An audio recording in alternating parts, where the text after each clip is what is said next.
Hello mga person ko! Magandang buhay and this is my another vlog. Maaga nga pala tayong gumising ngayon dahil may pupuntahan tayo. Bago nga pala kami umulis ay pumunta muna kami sa simbahan.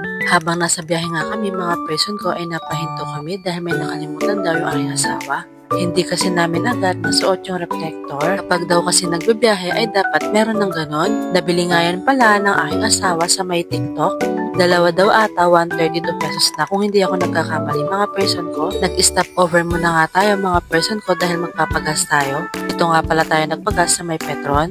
Ang cute nga din ng reflector na nabili ng aking asawa. Kapag nga pala nakatungtong na tayo dito mga person ko ay nasa may Tarlac na tayo. Mag-1:30 nga pala nung umalis kami sa bahay mga person ko kaya kung makikita nyo ay madilim pa dyan. Madaling araw nga talaga namin na piling umalis dahil mahaba-haba yung biyahe natin. Sa pagbabiyahe nga pala namin mga person ko ay may nakita kami na kumukha ng aming reflector. Dito naman na po tayo sa may Villasis. Pangasinan na po tayo at lumiliwanag na rin mga person ko. Ito na nga pala yung pinakaunang malayong narating namin yung pupuntahan namin ngayon. Dito naman na po tayo sa may Bawang. Talagang maliwanag na nga or umaga na po nung makarating po kami dito. Nung umalis nga pala kami sa bahay, hindi na kami nakapag-almusal. Kaya yung ginawa namin ay nag-almusal kami sa may Jollibee. Hindi ko na nga yung nabidyohan mga person ko.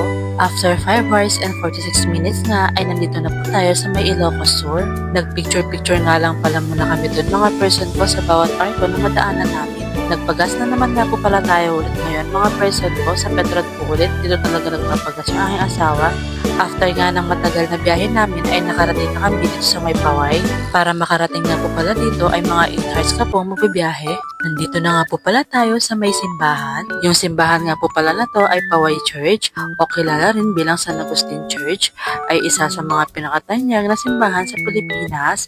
Ito po ay matatagpuan sa bayan ng Paway, Ilocos Norte at kinikilala bilang isang UNESCO World Heritage Site bilang bahagi ng Parokya Churches of the Philippines. Naglalakad na nga po pala tayo dyan papunta sa simbahan or papasok po sa simbahan. At yung asawa ko naman ay yung nagbibidyo. Nagdasal nga rin po pala kami doon mga person ko dahil first time namin sa simbahan ngayon ay hiniling namin yung gusto namin. At syempre pinagdasal yung aming mga mahal sa buhay. Meron nga din po palang signage dito mga person ko. Ibig sabihin ay hanggang doon lang po pwedeng pumunta yung mga bumibisita dito. Nagsindi nga rin po pala kami ng kandila dyan mga person ko at nagdasal. Sana yung mga manifesting namin ay mangyari na po.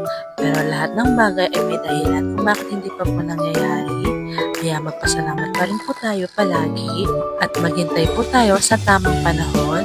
Maganda nga po pala yung mga sign ng simbahan at nagpicture-picture din kami dyan ng aking asawa. Kaya nga po yung kabilang side ay hindi na namin na-picturean or na-videohan dahil may nakita akong ibang mga pictures or videos na ang ganda-ganda din doon. Pero lahat naman ng bagay ay magaganda basta marunong ka lang mag-appreciate. Gamit-gamit na nga po pala namin dyan yung L16 selfie stick na binili namin ng aking asawa sa may TikTok at tuwang-tuwa nga siya dyan. Kaya kahit kami lang sa biyaheng to ay makakapag-capture kami ng mga picture namin pero marami rin kami hindi nagawa sa trip na to.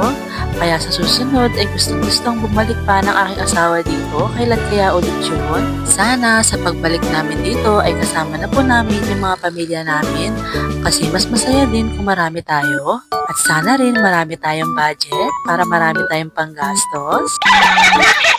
Diba mga person ko, magandang gumala kapag maraming panggastos. Yung trip nga pala namin na to ay biglaan lang din dahil palaging walang pasok yung Sabado namin ay nakapaggala kami. Napakagandang experience nga naman yung pumunta dito sa may Ilocos Norte at eto pa nga napuntahan namin yung magandang simbahan dito. At dahil first time din namin dito ay hindi namin kinalimutan na humiling dito na sana matupad yung aming mga pangarap at maraming blessings po na dumating.